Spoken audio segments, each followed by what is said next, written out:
Bonjour, bienvenue pour ce culte de juillet, de l'Église cathare de France.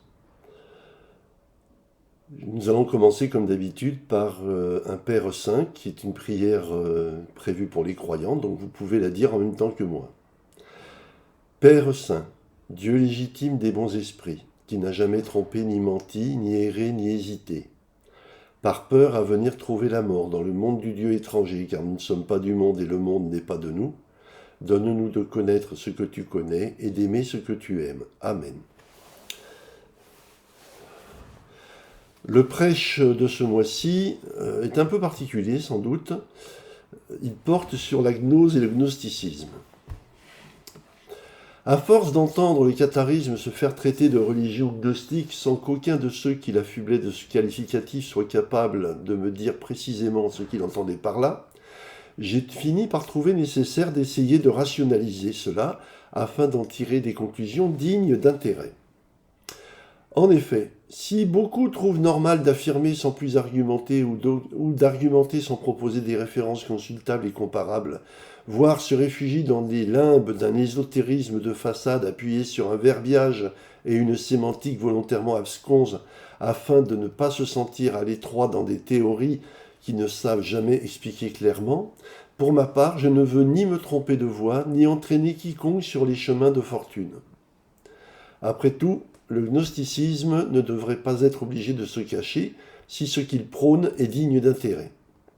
C'est pourquoi, après avoir été quelque peu déçu, voici quelques années, par une première tentative d'incursion dans ce secteur de la spiritualité, notamment en lisant le travail de Henri-Charles Puech, j'ai décidé cette fois d'être plus exhaustif et de faire sérieusement le tour du sujet de la période apparente de son apparition jusqu'aux plus récentes publications.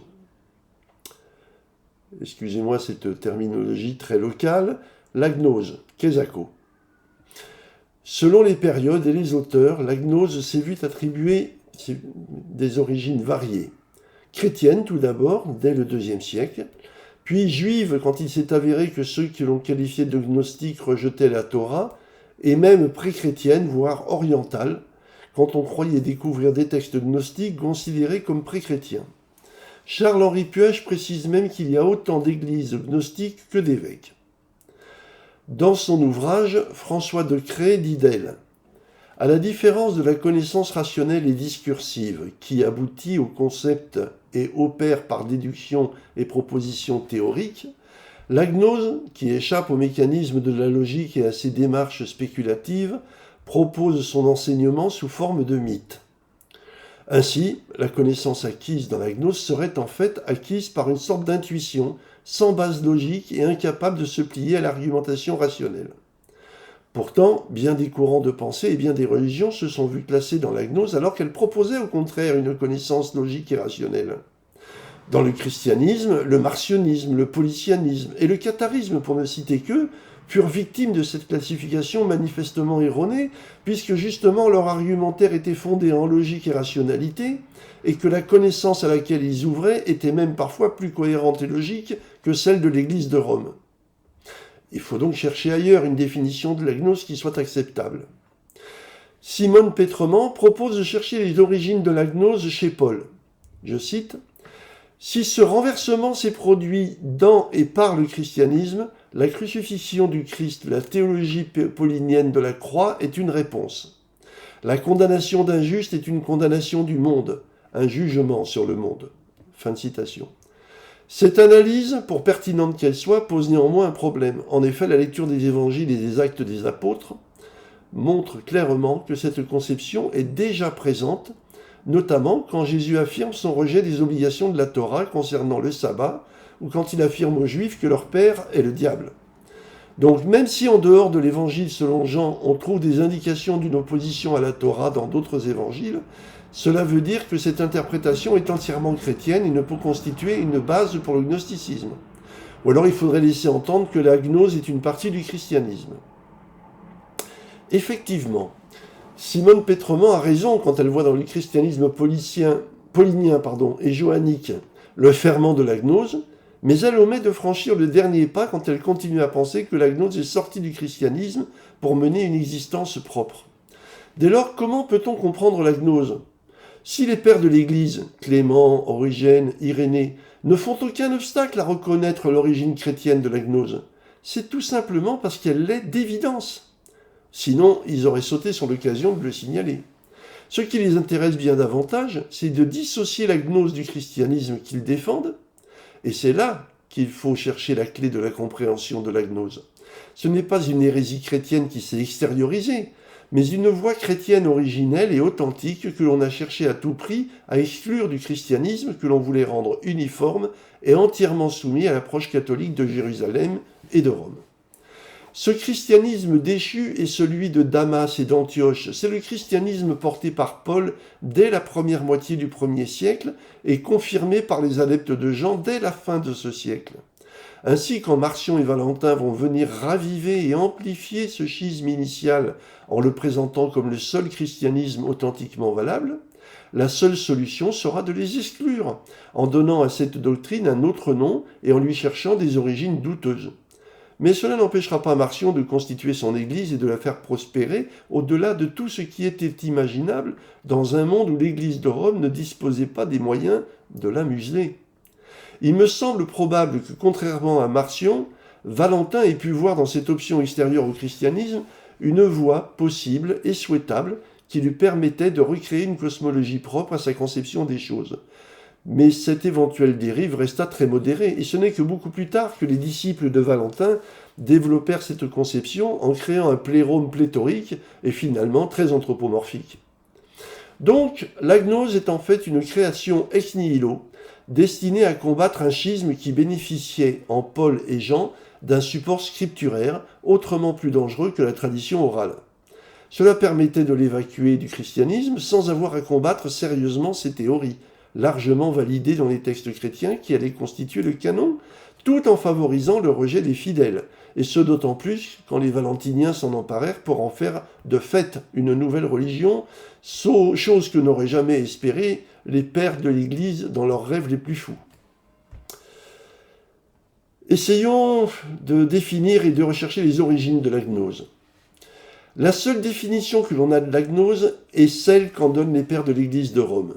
Sont considérés comme gnostiques ceux qui nient que ce monde puisse être la création du Dieu d'Abraham et de Moïse, qui réfutent que Jésus se soit incarné par Marie et qui rejettent la Sainte Trinité. En clair, sont gnostiques ceux qui ne sont pas catholiques romains.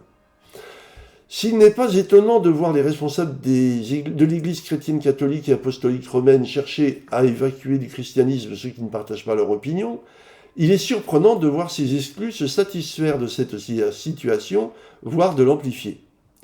En fait, cela est dû à la contraction temporelle que nous subissons quand nous étudions ce sujet.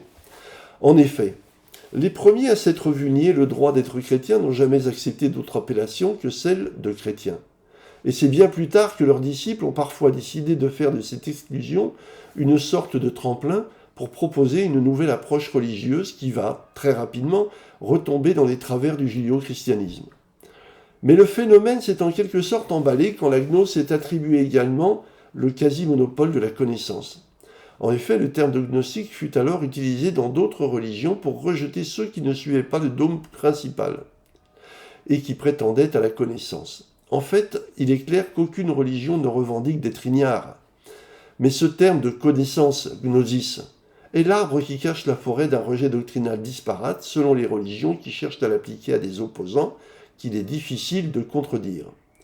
Je pense qu'il faut donc suivre, au moins partiellement, Simone Pétrement quand elle dit que le gnosticisme est d'origine chrétienne, car aucun document ne permet de le dater antérieurement à la seconde moitié du 1er siècle, et même le plus souvent au début du 2e. Les documents qui furent mis en avant pour lui donner une plus grande antériorité s'avèrent, à l'occasion d'études philologiques ou théologiques, être eux-mêmes fort douteux ou postérieurs au christianisme. En outre, les critères de définition de la gnose sont clairement chrétiens. Enfin, on remarque que les opposants à la gnose n'hésitent pas à y inclure des auteurs et des textes canoniques chrétiens, tant leurs arguments les y obligent au risque d'être critiqués compte tenu des critères qu'ils y utilisent. Ainsi, voit-on Paul de Tarse et Jean l'Évangéliste traités au mieux d'inspirateurs de la gnose et au pire de gnostiques eux-mêmes. Or, effectivement, Paul de Tarse et Jean l'Évangéliste sont les premiers à rappeler que le message christique n'est pas judéo-chrétien. Paul n'utilise d'ailleurs jamais le terme de Jésus, qui fut rajouté à ses lettres par Clément de Rome, lors d'une des multiples interpolations que subirent les textes de celui que Tertullien qualifiait d'apôtre des hérétiques, mais dont la diffusion de la pensée interdisait de les rejeter du canon, comme le furent les travaux de Marcion. Par contre, Paul ne poussa pas sa pensée jusqu'à exclure formellement le Dieu de la Torah, Yahvé, du statut de Dieu unique. Cela explique que Valentin et Marcion, qui vinrent après Paul et à une époque où le pagano-christianisme triomphait, après la chute de Jérusalem, et surtout après le recentrement du judaïsme pharisien à Yavne, qui signa la fin du christianisme juif des Ébionites, purent choisir de rester dans une voie médiane ou de se radicaliser. Là où Valentin faisait encore du démiurge un être subordonné à Dieu, Marcion choisit de le rattacher à un autre principe différent du Dieu bon. Cela ne peut manquer de nous rappeler que les cathares étaient eux-mêmes divisés sur ce point entre les monarchiens et les diarchiens. La gnose ou les gnoses. Après Valentin, dont l'approche religieuse semble avoir cherché à maintenir des ponts avec le catholicisme, ses disciples firent le choix de la rupture, dont le gnosticisme est la forme la plus développée. On trouve là une sorte de nouvelle religion qui reprenait beaucoup d'éléments préexistants dans les religions polythéistes. D'une certaine façon, en voulant rompre avec une situation donnée à une période précise, il semble être revenu à une situation antérieure. Nous avons un autre exemple de ce comportement avec l'instauration du culte de l'être suprême par Robespierre, qui voulait ainsi contrer les hébertistes et leur culte de la raison, tout en stoppant l'athéisme révolutionnaire de la terreur, mais en maintenant un contrôle de l'État sur la population pour éviter la rechute dans le catholicisme jugé abétissant. L'être suprême, venant compenser la recherche d'un dieu par la population, s'appuie sur Aristote, qui formulera une entité supérieure sous la forme de principe. Une façon de vouloir aller de l'avant en revenant en arrière. Aujourd'hui, il faut comprendre la gnose comme une connaissance intime, acquise en partie par une intuition et en partie par l'acquisition de savoir, dont la maîtrise permet d'accéder à une révélation personnelle qui conduit à une voie spirituelle, qui n'est pas forcément formalisée dans une religion. Mais cela englobe également les voies spirituelles religieuses. Donc tout un chacun peut suivre une gnose différente de celle des autres, et en cela on en revient à la définition de Charles-Henri Puech, car à l'extrême, chaque diffuseur de pensée spirituelle constitue une gnose spécifique. On comprend mieux ainsi le sous-titre de l'ouvrage d'Irénée de Lyon, Contre les hérésies, qui dénonce les gnoses aux non-menteurs, puisqu'il était persuadé que la sienne, la gnose catholique, était la seule valable. Ainsi, après avoir servi à exclure du christianisme romain les autres chrétiens, la gnose devient désormais une valeur ajoutée d'un courant de pensée spirituelle ou religieuse. Du coup, sommes-nous tous gnostiques ? Dans l'absolu, la réponse est positive. Quand on dispose de savoir, même s'il se limite à très peu de documents sur lesquels on a basé une démarche spirituelle associée à une foi, qu'elle soit individuelle ou qu'elle regroupe des foules, on est gnostique dans la mesure où cet ensemble constitue une connaissance, c'est-à-dire une gnose. Certains sont gnostiques tout seuls, sur des bases réduites à quelques documents qui les ont fortement impressionnés, et d'autres sont gnostiques en groupe, ce qui les rassure, et disposent d'un ensemble documentaire impressionnant dont tous les ouvrages les aident à construire leur connaissance. Les cathares étaient donc des gnostiques dans le sens que je viens d'expliquer, et non dans celui qui transparaît dans les dictionnaires ou chez leurs adversaires.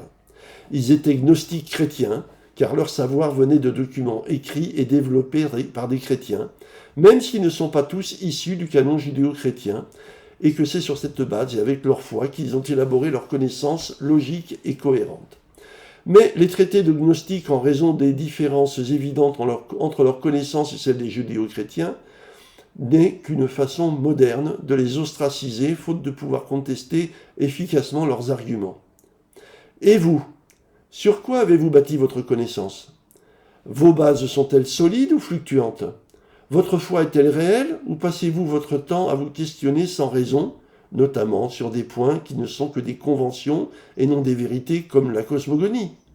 Voilà les questions que vous devez résoudre avant de vous inquiéter de savoir si vous pouvez vous intégrer à une religion ou si vous ne devez pas préférer être votre propre Église. Pour terminer, je dirais seul, comme cela convient, le pater cathare. Père tout-puissant, principe des esprits saints, ta volonté agit sur tout le bien. ton Saint-Esprit nous guide comme il te plaît pour que ta grâce puisse nous être accordée. Donne-nous chaque jour la nourriture que ta parole et ton amour procurent. Remets-nous nos fautes et nos manquements comme pour nos frères nous en faisons autant, et soutiens-nous dans les difficultés afin de nous délivrer du mauvais. Amen. Merci à vous tous de votre attention et au mois prochain. Au revoir.